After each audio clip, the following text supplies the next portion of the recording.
Magandang hapon. Ako si Dari Pedrezuela. At nandito tayo ngayon sa San Rafael para patunayan sa buong mundo na meron ding mga Man vs. Wild Pinoy version. Nang unang lesson.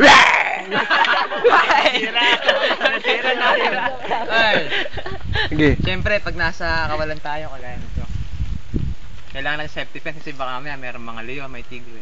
Ang unang lesson natin ay safety fence. Kambing ang nandito. Ang homemade pana. Homemade pana. Oh. Pangit ang dahon.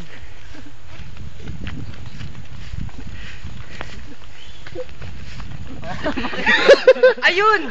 Akong taga-ano sa camera mo. Taga-alaga. Ayun dahon. Baka Pwede madapa. ba dumaan dito? Baka may sakal dito. Kaya, tapos, Takot si Man versus Hindi wala pa tayong ano eh. Wala pa tayong pagkil. tapos kunwari papanain mo kami, mamamatay kami. Oo nga. May ano. Dati, malayo ah. Ito na, last na. Ito.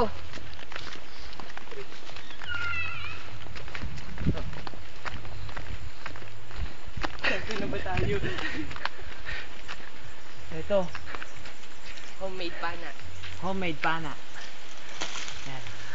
Pamamagitan nito, pag may umatake sa yung baboy ramo, pwede mo siyang panahin. Yan, naka-ready ka lang. Yan. Subukan natin ha. Isa ba? Hindi, tayo naman, kunyari nagulat. Tapos kunyari, focus ko sa inyo, magugulat kayo. Ako tapang! Ako alalay! Wah! Natin.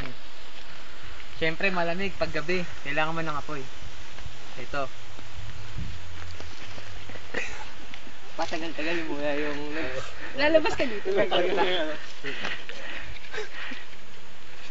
Wala. Mahirap talaga magsindi ng apoy. Kaya nga po hindi biro. Sabi mo pagpapasok. Ang sakit na ng kamay ko. Sakit na ng kamay ko ah. Ay, meron pala.